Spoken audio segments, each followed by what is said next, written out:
Micro goal setting, Clarity Nation. What's going on? Thank you for joining me on another beautiful Wednesday. I don't know, at the time of this recording, I don't know if it's too beautiful. It's pretty rainy and wet and muggy out here, but that's okay. I like it. I like the rain. I don't know what it is, but there's something calming and relaxing about going for a walk in the rain. And I mean, you don't necessarily need a raincoat on. Sometimes it's nice, depends how heavy the rain is. But one thing I do miss is walking around with the rain in my face. Interesting, right? I haven't really felt that in years because glasses, I always wear a hat, stop my glasses from getting wet. But as a child, I used to love going for walks in the rain, jumping in puddles with my jeans and boots, and just wearing a t-shirt. Although I don't really like water too much because I almost drowned 3 times as a child. But that's a story for another day. Let's get into it. Micro goal setting. This is a big one, and this is the last in our series, last in the 4-part series of the big 4 skills of mental toughness, right? We have positivity, which is different. We're not talking about toxic positivity. We're talking about our ability to talk ourselves up and maintain a state of well-being, as opposed to talking ourselves down and beating ourselves down, which puts us in a position where we really lack the motivation and the drive to do anything, right? So positivity, part 2, breath control. I even did, in that episode, I walked you through box breathing, did a few rounds of that. I love box breathing as a daily practice, walking into meetings, whether it's performance, whether it's a sales call, whether it's a coaching call, it doesn't matter. I love it. It fits so much just to dial ourselves in, get focused, and find ourselves in the flow state that we want to achieve, right? So that's breath control. Plays a big part in state management and our being, right? Positivity, breath control, visualization. I almost skipped that. I just talked about breath control. Visualization is something that elite teams have done since the dawn of time, right? And it is very much an art. And it can be either projecting ourselves into the future to envision ourselves going through a situation, a presentation, it doesn't matter what it is, but just putting ourselves in that moment in the future and walking ourselves through it, preparing ourselves mentally, physically, emotionally, all of that for what is to come. Or naturally, we can flip it and we can use it to recapitulate our day, eliminate regrets, eradicate regrets, and go to bed free, unencumbered with whatever toxicity came throughout our day, or instill the positives and find the lessons learned so that we can do better next time. We could be better next time. And that's really what all of this infrastructure, what all of this stuff is about, is becoming 1% better and stronger every single day in every single way, right? That's how we become the most elite version of ourselves. Micro goal setting is less about being, right? Because the first 3 are how are we being? How are we showing up? The 4th part, micro goal setting, is really where the rubber hits the road, right? This is where we get shit done. This is where we take action, right? It is great to have this stuff in our head, to embed this stuff in our physiology. But as we've learned, participation trophies in life don't do shit for us. They just create entitled, lazy people who think that they're entitled to something just on the grounds that they showed up. You wouldn't show up at the gym and expect to get bigger muscles by sitting and watching everybody work out. You wouldn't show up to a track and expect to watch people run laps and lose weight yourself. You got to roll up your sleeves and you got to get to work. The domain, it doesn't matter. It's all the same. Whether that's your health and fitness, your nutrition, whether that's closing a sales meeting, getting a promotion, advancing in your career, or getting to that next level in your business. We can think, we can plan, we can do all this kind of stuff, but it's all mute if we're not taking action. We might get some progress, but we're not going to get anywhere near the progress that we would have. And that's like I talked last week on visualization. Yes, there's lots of studies done where people visualize themselves in the gym mentally several times a day, and they have gained a little bit of muscle mass, but it's still, it's marginally more than the people who did nothing, but it's still considerably less than the people who just did their weightlifting or did their weightlifting with visualization, right? The hierarchy from least effective to most would be doing nothing is the least effective. Visualization, margin is a bit better. Just lifting weights is considerably better. The most optimal is lifting weights and using visualization. But how do you get shit done? And in the context of the gym, we'll go that way. In the context of weightlifting, of practicing with a steel mace, you're not just going to jump into a steel mace, pick up a 25-pounder, and knock out some ballistic curls or some uppercuts. It's a dynamic tool. You got to work there, work up to it. You start off with a 7-pound or a 10-pound. You condition your body to the tool, the variable weight distribution. You learn the moves, you get the muscle memory, and you start working up from there to gradually heavier increments. And that would be a good example of setting micro goals. Another one, push-ups. You're not just all of a sudden out of nowhere going to get into a single arm push-up, right? There's progressions. You might start off with your knees on the ground, and then you might work up to standard or military grade push-ups. You might work into wide push-ups. You might start experimenting with diamond push-ups, archer push-ups, right? Eventually you'll progress to having one hand on a basketball or some sort of a ball for stability while you're doing your push-up before you get to having one arm behind your back. Process, micro goals. Same with business. You're not going to start up a business and be at 10 grand a night, 10 grand a month overnight, 10 grand a night overnight. Wouldn't that be nice? I'm sure we could all use a little some of that, right? But that's not the way the world works. You got to do the work. You got to get the reps. You got to stay consistent. You got to stay committed and stay disciplined. Now, there's two common traps that I find people fall into. And I am not impervious to this either. It happens to me as well, where we get really ambitious. We look at the 30 or 100,000 foot view, and we start trying to build off of that end game, that higher vision. And what happens when we're looking high level, like I love it, we need to, but when we only consider high level, it's like building a puzzle, right?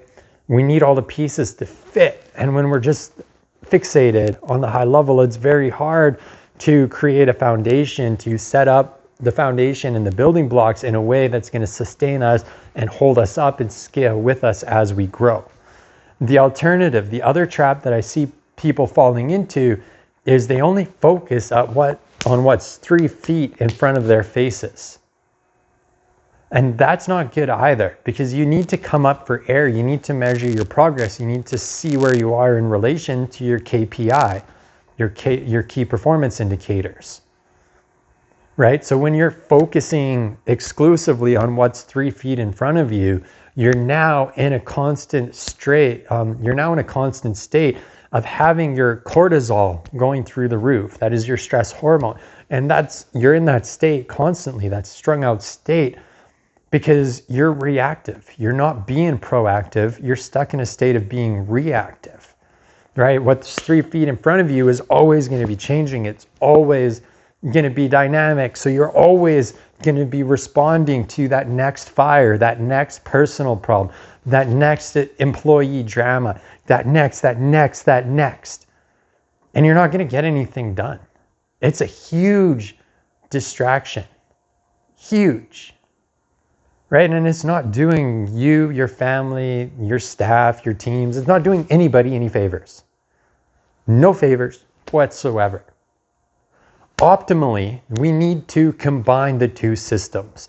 And there are a number of ways to go about do this and set micro goals in a way that's super effective for our ambitions, for our goals, for our plans, right? So how do we do that? We start off by looking at the high level view. Well, I don't care what you call it, 30,000 foot view, 100,000 foot view, whatever foot view, whatever that view that gives you the picture of the end game, that's where you start. You need to have that vision built out. Once you have that vision built out, you can now start laying the foundations and working backwards. Okay, this needs to happen so this can happen. But before these two can happen, this needs to happen. And then you can reverse engineer your goals and you can get super micro on them. Alternatively, if you're part of the membership platform, if you're part of the Sovereign Academy, you'll see a gap map training in there. And this accomplishes the same thing. What a gap map does is it gets us to take inventory of exactly where we are right now, map out where we're going. It exposes that integrity gap in between. So now we can start building the bridge, right? Building the steps, the ladder, in order to cross that gap. Everything should be simple, duplicatable, right? You should be able to duplicate it for anybody that comes into your organization, anybody that comes into your infrastructure. If it's too complicated, if it's not making sense, break it down more. What needs to happen for you to get there? And now we actually have something with sustenance, something we can sink our teeth into and chew on, right? We know where we are. We're crystal clear about that. No lies, no BS. We have that. We're crystal clear about where we're going. Now we can focus on what's 3 feet in front of us with sniper precision, start knocking down those targets that are 3 feet in front of us. Then we move on to that next benchmark that's 3 feet in front of that, the next benchmark, the next benchmark. And then because we need to come up for air once in a while, we come up for air. We look at that high level overview again. We look at that 30,000 foot view again, and we compare it to what's been going on 3 feet in front of us. Is this working for me? Yes or no? Is it moving me towards my goals? Yes or no? Right? If yes, apparently all the talking with my hands had me record a 12-minute workout. It's nice to know my podcast is almost over for the day, right? And I'm running out of, we're getting there. That distracted me, but I need a sip of water anyways.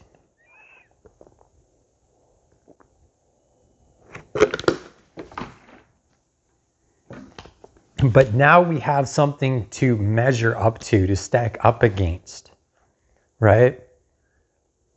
If what's happening 3 feet in front of us isn't aligning and moving the dial towards our goals, then it's not working.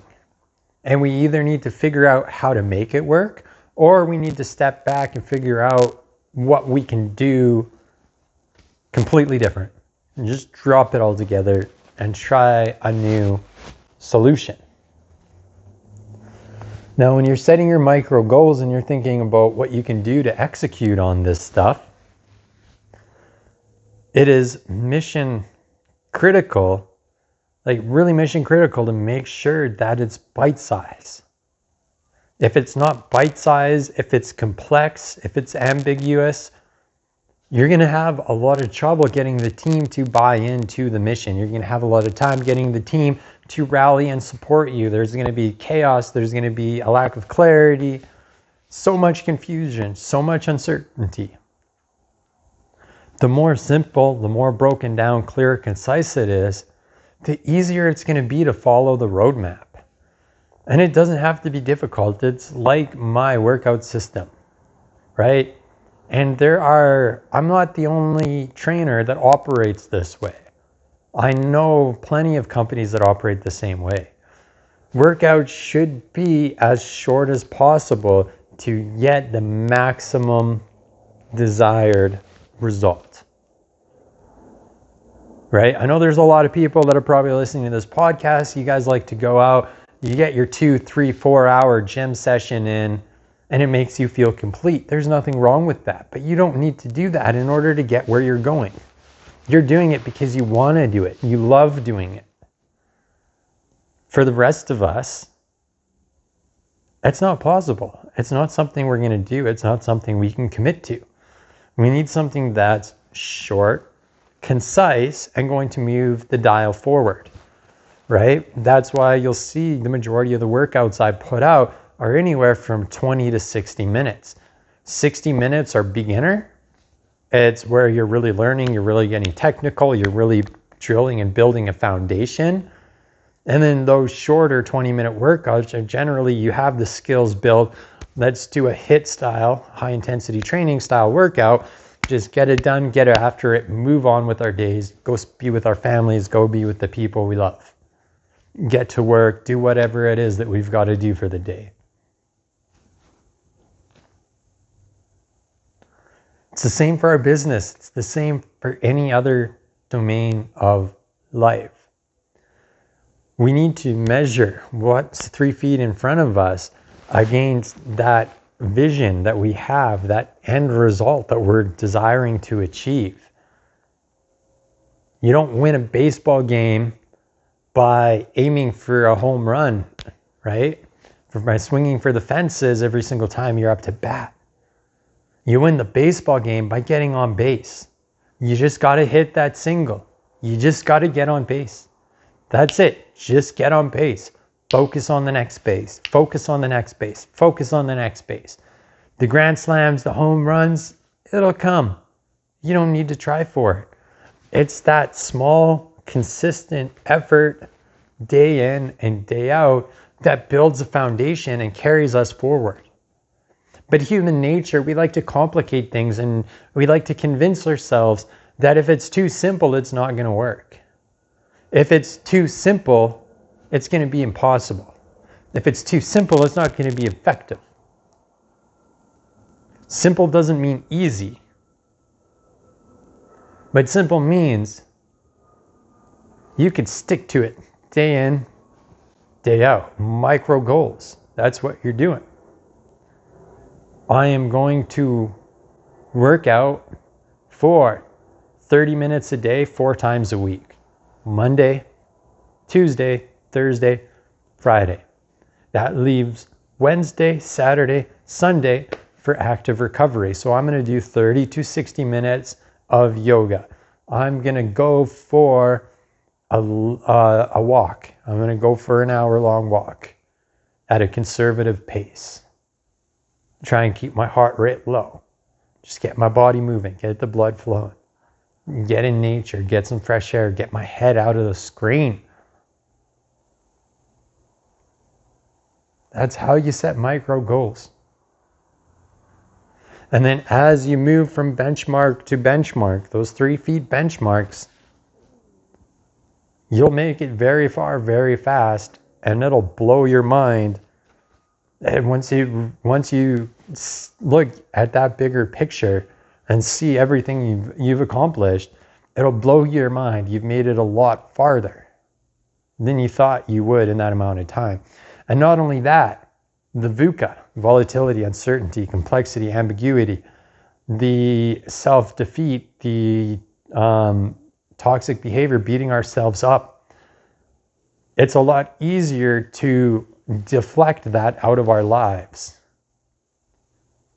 Because when we're hunting those micro goals, we're racking up little wins every single day. I did my 20-minute workout today. That's a win. I started my day off with a win.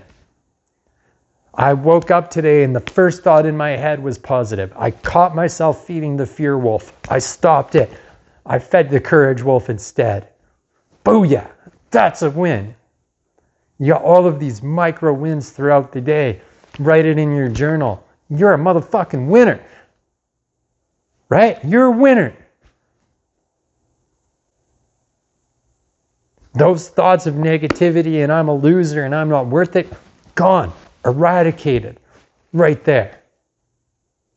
Because you've been doing the work. You've been consistent. You've been disciplined.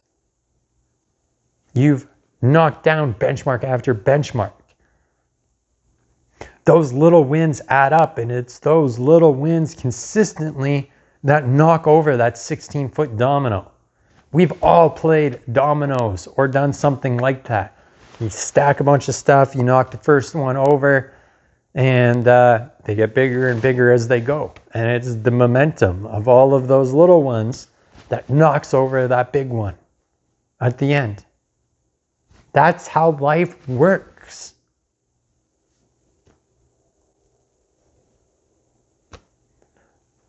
That's the beauty of micro goal setting. It gets you doing stuff. It gets you racking up those wins so you can be in a more positive state. So that you can breathe and rest easier. So that your mind is more free to visualize the success in the places you're going rather than fixate on what's not working or what's broken. Clarity Nation, I'm going to leave it there. Thanks for tuning in another week. Don't forget to smash that like button. Subscribe if you enjoy it. Share it with somebody who needs to hear it. Because trust me, setting micro goals has created it's created an unrecognizable life for me. And it will for you too. And again, it won't happen overnight. Start small. Get those wins in your bucket. Give yourself something to look forward to every single day. The rest will come. It will. You just got to stay disciplined and have faith in yourself. See you guys next week. Cheers.